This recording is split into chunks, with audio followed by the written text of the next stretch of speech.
नमस्कार। कक्षा 7 अध्याय 1 हमारे ऋषि मुनि। अध्याय है त्याग मूर्ति दधीचि। इसके अंदर टॉपिक है, भाग है बचपन के 3 प्रसंग।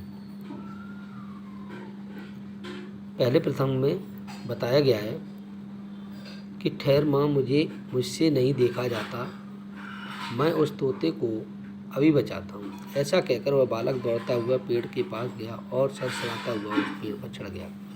अरे नहीं नहीं, तुम मत जाओ, वहाँ बहुत खतरे की से खाली नहीं है, माँ ने बेटे से कहा।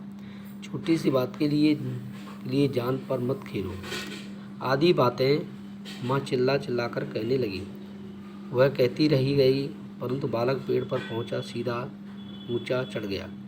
माँ चिंताग्रस्त होकर देखने लगी। वह पत्ती शाखा तक पहुंच गया। माँ ने अपने सीने पर हाथ रखा। तोता ठठला सा बैठा था। उसकी हाल चाल बंद थी, यानी सांस रुकी हुई थी। सांप ने मानो उसे वशीभूत कर लिया हो। सांप अपने भक्ष पर झपटने ही वाला था, तब तक बालक ने उस तोते को उठाया और माँ की तरफ फेंका। बालक ने सांप को भगाया और वह नीचे उतर आया। तोता चहक रहा था। तोते को खुशी देख बालक की खुशी का कोई ठिकाना न रहा। माँ ने बालक को आंगन में भर लिया, ने गोदी में ले लिया। दूसरे प्रसंग में माँ ने बालक को आते ही पूछा, यह क्या तुम्हारे कपाल पर, यानी सर पर इतनी बड़ी चोट कैसे लगी, और तुम्हारे हाथ पर भी घाव लगे हुए दिखाई पड़ रहे हैं, ये सब क्या है?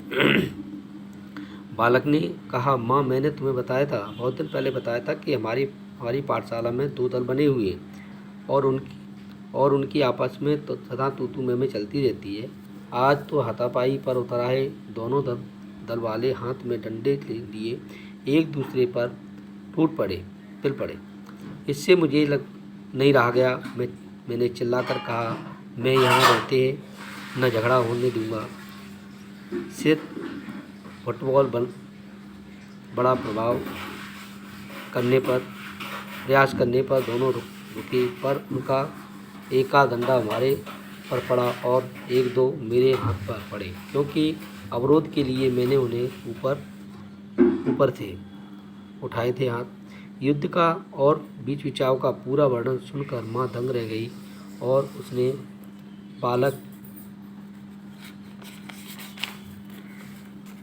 बालक के शरीर पर लेप लगाया। उसने उसकी देह को सेका। अपने प्यारे गुणवान पुत्र पर स्नेह की वर्षा की। तीसरे प्रसंग में आग झोपड़ी में लगी हुई थी। दौड़ो, सब लोग चिल्ला रहे थे, उस ओर दौड़ रहे थे। बड़ी भीड़ लगी हुई थी। किसी ने कहा, अच्छा हुआ भीतर कोई नहीं है। दूसरे ने कहा, परंतु नन्हा मुन्ना पालने में अवश्य सोया होगा। तीसरे ने कहा, हाय उस शिशु का क्या होगा। तब एक युवती दौड़ती हुई आई और मेरा शिशु, मेरा मुन्ना कहकर चिल्लाने लगी, बचाओ बचाओ। सब लोग हक्का बक्का होकर देखते रह गए। उसी भीड़ को चीरता हुआ वह बालक वहाँ पहुँचा और तीर जैसा चलती झोपड़ी में घुस गया। लोग हाँ करते रहे। तब तक रोते कलपते शिशु को बालक बाहर लेकर आया। उसने उसे बिलखती माँ की गोद में डाल दिया।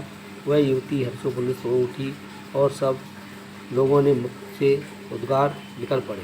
परोपकारी बालक एक तरफ जाकर के लेट गया। उसे अनेक स्थानों पर चोटें आई थीं। कहीं झुलस गया था, कहीं फफोले पड़ गए थे, सिर के बाल भी जल गए थे। लोगों ने औषधियों का प्रबंध किया। उसे ठीक होने में लगभग 15 दिन लगे और उसकी माँ ने उसकी रात भर देखभाल की। यह बालक कौन था? यह परोपकारी बालक देवमूर्ति दधीचि थे।